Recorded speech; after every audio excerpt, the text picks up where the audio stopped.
tell me how you guys met. Well, I was releasing music on SoundCloud, just like kid in their college dorm room, and I did a collab with an artist that they were managing at the time, and it went really, really well. And then they offered, so Holt and Parker, two managers, offered to do a Zoom call with me. And yeah, you can take it away. Yeah, no, it's one of those moments too where like early on, right? We're all very early in our careers, like the earliest in our careers, and we had to work with people that one understood that hey, we're all gonna make mistakes, and we're all gonna like try things, but we're all going for it in the end, and like ultimately we all want to make the most out of every situation. So I think it was one of those situations when we jumped on where it's like, oh shit, you actually found people that match your energy and match your outlook on like what we're trying to achieve. Yeah, so. I remember you asked me what like my 6-month, my 12-month, my 5-year goals were, and at the time I never thought more than a month. I was just trying to pay my bills and get through my accounting job during the day. But I did have very lofty goals, and so did he. And since then we've been figuring it out, and now we're here. So you guys, obviously you like trusted each other from the beginning. You got a sense that you could trust each other, you could build something together. So, you agree to work together. Where does it go from there? And then how do you start building momentum? Yeah, I mean, when we first started working together, it really was like, if you want to say ground zero. And like kind of the beauty of that is that it's really exciting because nobody's like attached a label to you, right? Like part of the beauty of working with like young people and like being young ourselves is like nobody had put a title on what we were already. So honestly, it was like the beauty of the unknown and like the beauty of being able to tackle anything and like not living by like rules that we didn't know about, if that makes sense. And so whether it was like being aggressive with touring or like being aggressive with the way that he released music, it was always just like, well, why not? Like, why not go out there and try to do the biggest thing or work with the ideal dream label or like, shoot for the stars when it comes to like what we're doing on the touring side. So Yeah, it's one of those things, if you don't know the rules, you can't break them. So we literally have just been doing whatever we thought was best. I mean, we had no agents when we started. It was just Holt blind emailing every club we wanted to DJ at and just like trying to convince them that, the music is good. And then I was constantly putting music online, mixes like every single week and, proving. And then obviously once we threw a party, we threw the best fucking party possible. So what did those blind emails say that you were convincing people to let you in the door, and then as you're saying done, like blow them away? Yeah, it was crazy. So we used to put up like maps of the United States, of the world, everything, and I used to just like put different color pins in these maps, and it would be like based on priority, based on places that we knew more or less like we needed to be like big in order for this to work. And so we would look into different territories. We would, speak both back and forth about like, hey, what are the different clubs, like the different artists like you are playing? Like who are the people that we want to be like? And like what clubs are they playing? What promoters they're aligning with? And like where are they growing in those markets, or are they just simply like flatlining?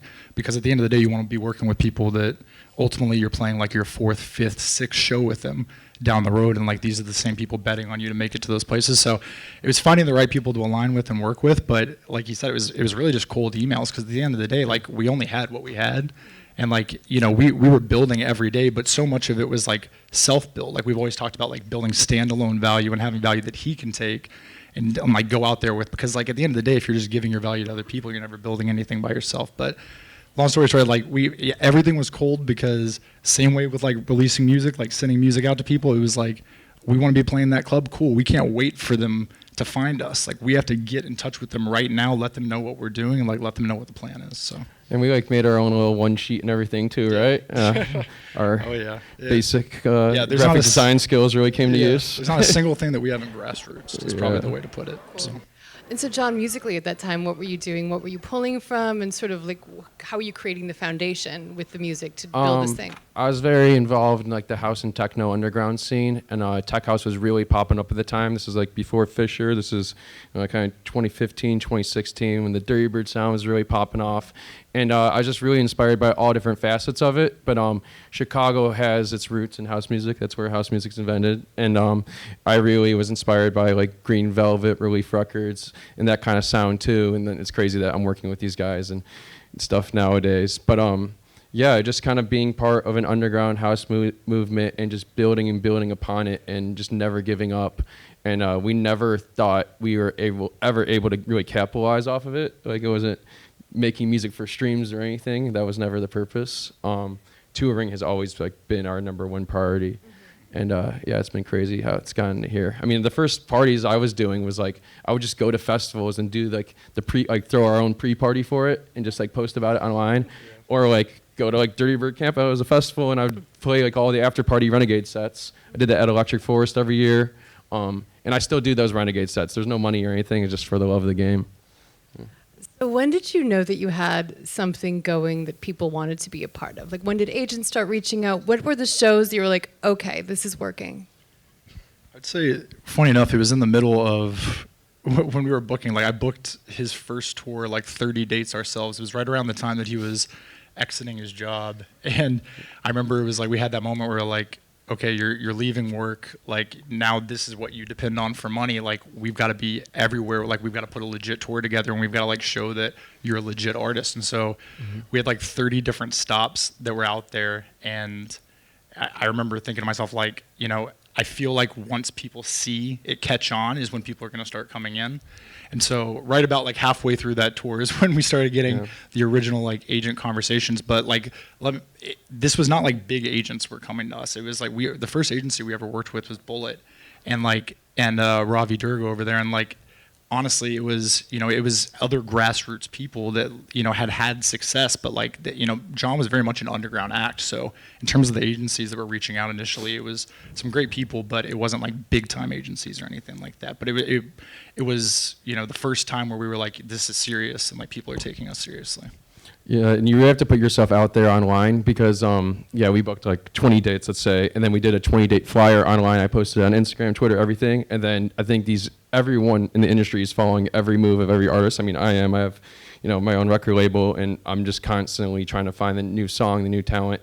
But by us putting that flyer online, I think agents saw that. They're like, oh, these guys are booking dates. Of course, they want to be a part of it. They want to be part of the business and help grow it. But yeah, if we weren't I'm a very loud and expressive person online, and it's been more of a blessing than a curse, I would say. So yeah. Say more about that, because when I think of you, I think of someone with a very strong social presence and, let's say, strategy. But it wasn't a strategy to begin with. It was just something you were good at doing. No, I was just like a loud idiot on Twitter since like 2011, and it just like I just love sharing my thoughts, opinions, and I'm like very introverted and like stay at home, and you know, otherwise you go crazy in your head if you can't share, you know, whether it's art, thoughts, and you know, and then I'm just very, very passionate about the scene and the culture of the scene, and I think that helped grow the scene.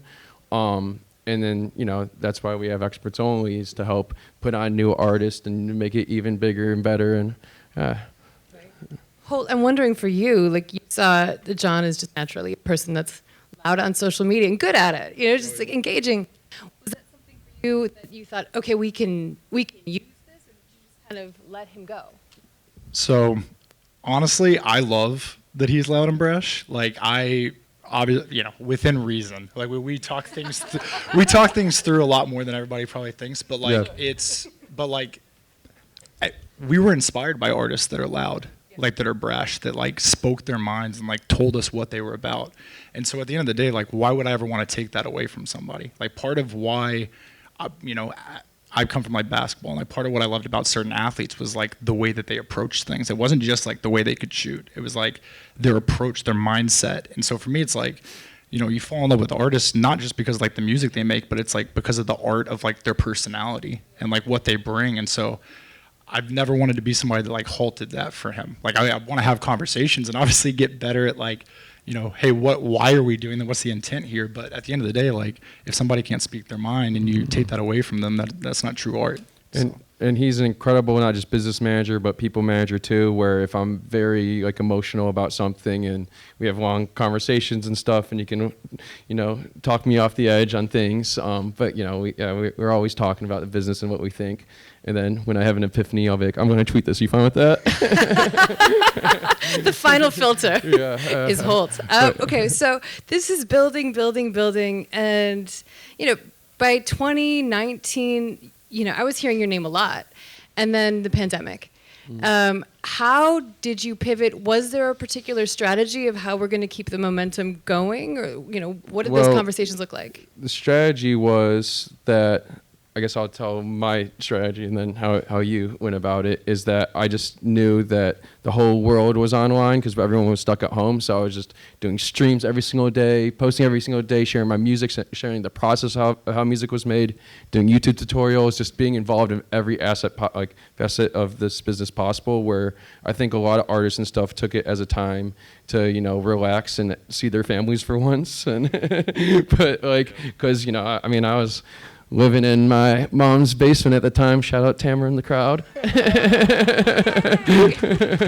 So, Mom, she kept me fed while I cooked the beats. So, yeah, I mean, that's actually, that's good.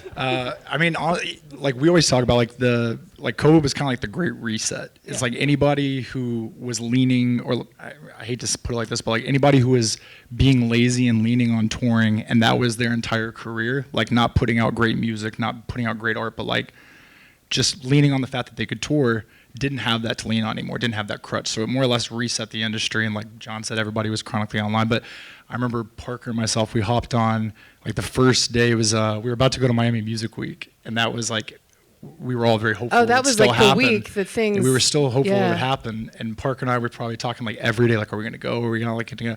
And it officially hit where they canceled that. And I think when they canceled that, it was a moment where it was like, oh, this is real. Like, and this isn't going anywhere. And so we him and I were talking like all day. And I remember John called me and we had this like moment where, and I looped him, Parker, and we had this moment where like, we can't fucking give up. No. Like we can't just like back, like what else are we going to do? Like, are we just going to like fall away? We had not made it. We didn't have a big touring career. We didn't have all these things. So it was like, are we just going to fall off? Are we going to like let this defeat us? Or are we going to come at it with like everything we have? And John's a perfect example of like, he did everything he could during that time to make sure that he was going to be successful. And a lot of artists sat back and they like, they kind of let things play out and they hope things were going to like reset. And some artists, I mean, how many times did people say like, oh yeah, I'm not going to put that song out because I don't really know if it's like worth me putting out my biggest hit right now. John put 3-4 records out. They were the biggest records he had ever put out in the middle of it. And it was just because it's like, we don't have anything else to lean on.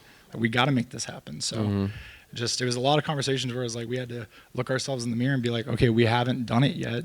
Why are we going to stop now? It's an all or nothing mentality, and we went all out. And then also we had the big record it was like June and with Deep End. That was like what really, really put me on the map, especially internationally. And then that's when we had a conversation with Ben Spritz here with Wasserman Paradigm at the time and started working with them. And then so while I'm just cooking every single day, they're masterminding this game plan. I remember the first Zoom call we took in June 2020. I still have never played a festival in my life. I've never played in front of more than, I think, 200 people. And we kind of came up with this 4-year game plan of how to get to headlining Coachella. Oh, yeah. I mean, Ben was honestly, it was the first time I was ever like hyper impressed by somebody in a meeting where I was like, oh shit, I really don't know anything. I thought I really knew my shit, but it was a moment of being like, okay, there are levels to this game, and in terms of like, we want to align ourselves with people who like understand those things. And Ben always spoke about like, you got to work backwards. Like, okay, you want to be here at Coachella, like doing this, like how are you going to get there? Like, what are the 3 steps that take you to get there? And that's always fallen in line with like how we thought anyways. I mean, he talked about it like, first thing I ever asked him was like, hey, what are your 3, 6, 12, and 5-year plan? Like, I want to know, how do you look at this? So it was beautiful to like work with somebody who understood that concept from day one. But it was the first time I think from a touring perspective we'd ever been like, oh wow, somebody thinks we could go do like that big of a thing at Coachella. Like, okay, maybe we got to like think about this like this different way and like work backwards and like, okay, how do we play that hard ticket game in the market? Okay, like what are the times to go in and do a soft play? It's like working with somebody who had true strategy was really nice. It felt like it was the first time we met someone as crazy as us. Yeah. That helps. So, yeah. Well, you guys came super hot at the gates after the pandemic. And Holt, the last time we spoke, you said the strategy was to be everywhere, omnipresent. And that was the vibe. How were you guys pulling it off, and what did you achieve through being everywhere all the time in the U.S.? Well, being everywhere all at once is very tough. It's a lot of work. But but it's all just a tour strategy, right? And we like identify our strengths, our weaknesses. I mean, like, like Miami is like a huge marker for me, but I can't be playing there every single weekend. Chicago the same way, and so we think of big, impactful moves. I think is the move, because if you're playing a show somewhere and no one knows about, no one sees it, it's like it never happened. So, even like doing like pop-ups at like a hot dog restaurant in Chicago. We did like 4 pop-ups before Madison Square Garden. The curse is that everyone thinks I'm going to be popping up everywhere in LA this week. So, yeah. No, Are you? TBD. No spoilers. TBD. But no, I mean, like, honestly, it allowed him to feel like he was taking things over. And it's like the New York's perfect example, is like taking over that city for the weekend. Like, we always talk about like winning the weekend instead of just like, and that's how you really feel omnipresent, is because touring is broken down worldwide into like a couple like key moments across the board where like everybody wants to be. Like money goes there, like people who have excess spending cash go to these places because they want to be in those areas, and the touring kind of follows. And so that's more or less like how omnipresence comes, is like being at those key places and those key moments and having one of the biggest moments there. Sure. It's like, okay, the whole world's staring at Coachella. Right. How can you take over Coachella? Okay, the whole world's staring at your Madison Square Garden show. How can we take over New York? And so it's like, I think a lot of like the omnipresence comes from like how people feel him as opposed to like how often he's actually there. Like, he might have played 5 times, but if you see 5,000 videos about it, right, then you're like, this man was everywhere. Like, where was he not in New York? And so right, I think it's like early stage was like, how can we feel like we're everywhere? And I think a lot of times, there's the amount of people who hit me up and they're like, I feel like my entire TikTok is John Summit or like, or like whatever. It's like, so it's like, it worked, but it was very about like intention. It wasn't like, actually, you can't split John into 5 people and make him go everywhere, but like he can feel like he's everywhere if he's at all the biggest moments that everybody's talking about. Right. And I do think it's a good thing though, because it pushes me to like have the most impactful art possible and always make the show bigger and better and adding new elements. Like, I started with just me DJing, then we added lights and then video and then, lasers and all of that. And now I'm like debuting an orchestra this weekend, which is nuts. But yeah, I just love doing these big impactful things. And I'm inspired by so many other artists that have kind of done it in different ways. So yeah, putting this pressure on ourselves has resulted in great art, I think. Well, and you guys have an incredible structure because you have 3 separate approaches, essentially, because you have the experts-only club shows. You have these arena shows, and then you have Everything Always with Dom. And so tell me about how that allows you to be agile. It allows me to be creative in all aspects because he knows this about me, that if I just do one thing for too long, I get uninspired, I get unmotivated, and then I just I'm like, I don't want to do this.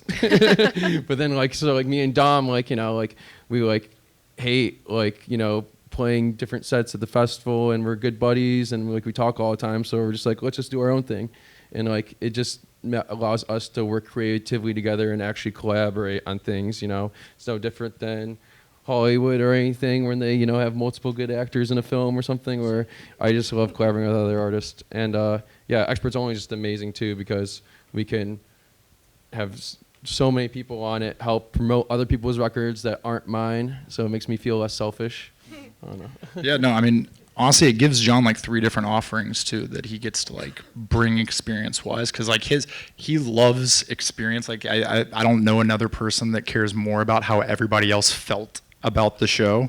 He's I want everybody to have the best fucking time of their lives, leave and it changed the way that they think about this music. And so he's extremely experience driven, but the coolest thing about having 3 things for him is he can come play a show as John Summit, 9 months later come bring an Experts Only experience that's very different to the same place, and then maybe time goes by and he's like, oh, I haven't been there in a while, could come back as Everything Always and do the biggest thing and pull from 3 different states. It's it allows him to be, you never feel like you're getting the same thing with him over and over again. He's always bringing something new. And by the way, those projects are always expanding. So it's not like they're just in a stasis. It's not like, oh, I left John Summit, it's going to look the exact same when I come back. It's he's always evolving those things. So it's like having all those different offerings keeps him feeling fresh to everybody all the time, because you're getting him in different ways, and he approaches these things differently too. Like, you come to a John Summit show, like, expect the unexpected. He's going to play whatever like he wants stylistically. He might throw dubstep in. He's going to throw drum and bass in. He's going to do his thing. If he's playing his everything always, it's probably going to be a little bit more true into the core of like how the two of their sounds overlap. And if it's experts only, like, he's getting gritty with it, and he's going back to like his core days, and it allows him to have that like tap into the scene that like he loves so much. So for me, it's so cool to watch him be able to be, I don't say like chameleon, but it's like it allows him to do different things and not get pigeonholed. Right. Well, sense. I think an incredible example of that is Coachella last year, where you did the outdoor stages, everything always, and then you headlined Sahara. Yeah, we kind of rigged the system a little bit. I with mean, that. there are like 2 other artists in history that have ever done that. Like, I mean, that's. I don't know how we pulled that off, to be honest, because it was like second to close at outdoor, and then I closed Sahara 2 days later as 2 different acts. Yep. Which is amazing though, because and then Dom did the same thing as well too, and so we did get the best of both worlds and gave 2 very different offerings too, Yeah. and played and over 2 weekends. Yep. And knowing you switched half your setup the second weekend, Oh, so yeah. most people play the same thing twice. He's out here like switching half a set around. Nope, and the team kind of hates me for that, but Okay, so I mean that brings us to a good point, because all of this is also leading to your album.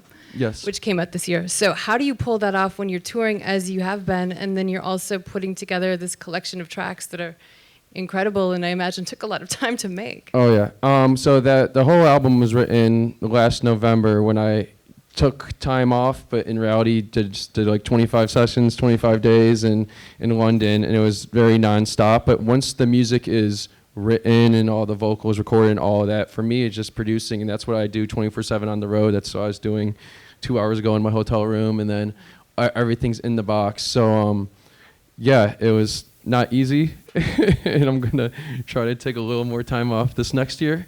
But I've always wanted to write an album and make an album, and it's been incredibly rewarding. And then this weekend is the last 3 shows for it, so it's exciting. So if you guys aren't coming, just come, because it's gonna be awesome. Okay, so that brings us to, we've talked a lot about North America, international, because I know there are some big plans there. How do you take this show on the road, and how do you take all 3 parts of it?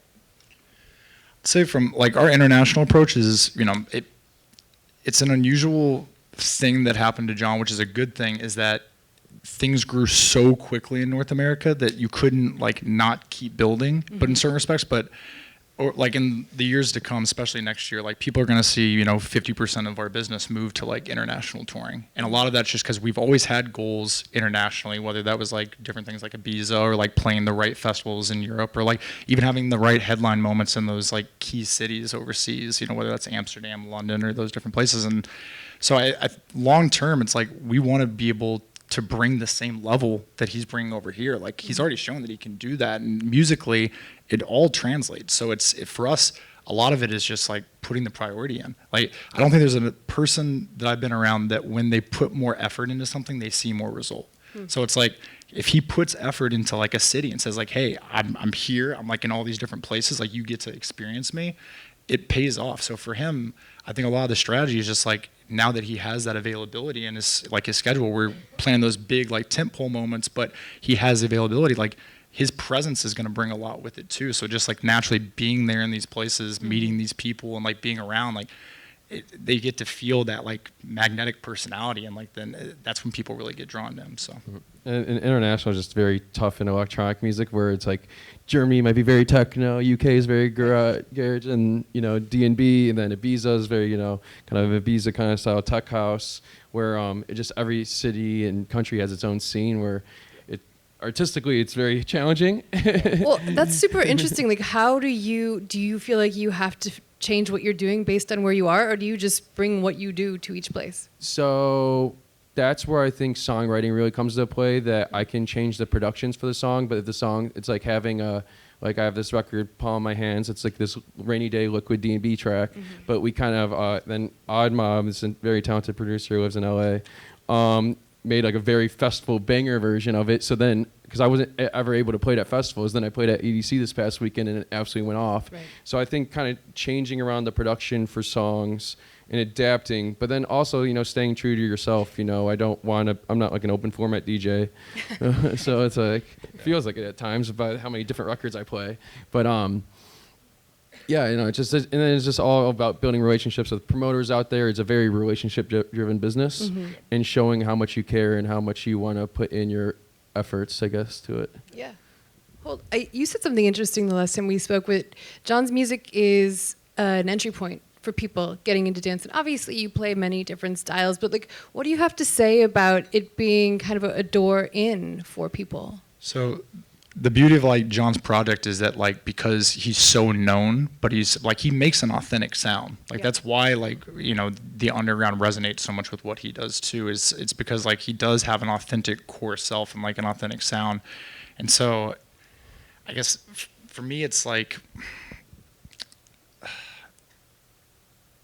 people, the entry point part is that like he's an easy person to say yes to going to a concert of. Like I could easily convince my friends, my 5 friends, to go to a John Summit concert. But like the beauty of that is that like that's how people learn about all these other people. Right. Like how do I find out about the person who's maybe doesn't have as good of an online persona as John, and like hasn't made as many big records as John and is just getting started? Well, I find out about it by going to John, because it's like I'm Shazamming. I'm picking up all these like different records. I'm like experiencing the different people that John brings out. Like, just looking at like his lineup for like the 3 nights at the Forum. I mean, like that's a great representation of like the different parts of the scene that he has influence on and people that he jives with and loves and wants to support. So when I say entry points, like it's a good thing, because it's like it's how people find out about what we all love. Right. Like, and he's bringing it to more people than ever. Yeah, so definitely great point. And I mean, you're doing the same thing with the label, right? Yeah, so that's, kind of the whole point is that, we have like Max Styler on the label, for example, where, I'm not really playing the 300-person clubs anymore. I'm not really hitting too many small markets, but like, like he'll come by and play a sick club in El Paso. And then if you're like, if you're a fan of John, like check out this guy, Max Styler. This guy's fucking sick. And he is sick. And so that's why I want to have him on the label and be part of this thing we're growing. And yeah, so it's like, it's really a situation where everyone's winning at the end of the day, which I think is awesome. Yeah, definitely, in a big way. Let's go back internationally a little bit. What are the priority markets for 2025? Europe, like we mentioned, Ibiza's big for us. I don't know how much we can say here, but yeah. Yeah. No, I mean, internationally, like we're really looking at everything, because he's got big shows coming in Australia, big shows in South America, like, big shows, festivals, even like residency stuff we're looking at in Europe. I'm talking about Asia with his agent probably like right after this. So like we're looking at the entire world, but when it comes to priority, it's like for the sound of music he does, having a really strong presence in Europe is extremely important to us. So like that is definitely a priority. Like we're doing India for the first time. Yeah, we're doing India for the first time. So like when I say international, it really is everywhere, like every tip of the world. So yeah, it sounds like there's a place that you can't go and that you won't go. That's the goal. That's exciting. Tell me about. I know we probably can't say much, but residencies generally. What purpose do they serve creatively and for the structure of the business? Well, residencies are just. It's very nice. Like in Vegas, what makes Vegas so nice is that like I do 20 dates a year, and then it's a different crowd every single weekend. So you can't do like 20 weekends in Chicago, because it'd just be the same. It's like where cause it's like a tourist destination, much like Ibiza. That that's what keeps it really fun and entertaining. That it keeps things fresh, and it's the hospitality. Everything's so great there that I feel like it's like a true second home for me. And yeah, so it's like fun and easy, and I can get creative. Yeah, and with everything else that he has that's like big priorities in his touring schedule, you're not going to be able to catch John at 20 different clubs around the country anymore, but like that gives them a place to come to know like, hey, I've got 20 opportunities to come see this person at the club in that environment. I know what they're bringing. So, whether that's Ibiza or Las Vegas, it kind of holds that same place. But it would be my hell if like all I did was a residency and it's the same thing every weekend and I lived there. Like that does like freak me out, but because I'm just going for a night, play, leave, Right. It's no secret that Vegas is kind of a 24-hour city. Yeah. And then from the touring strategy standpoint, it's like, the consistency, and then obviously like residencies build in a good deal of revenue too. So it's like, that's obviously a portion of it as well, but like it really is like at the end of the day, it's like he doesn't have the time in his schedule to go play 20 different cities, 20 different clubs, but like you can come experience them. Yeah, in that a moment. destination event. Cool. And with that, we are out of time. So give these guys a huge round of applause. Seriously. 40,000 tickets over the next 3 nights. So that's a really big deal. So congrats, guys. And I'm nervous. yeah.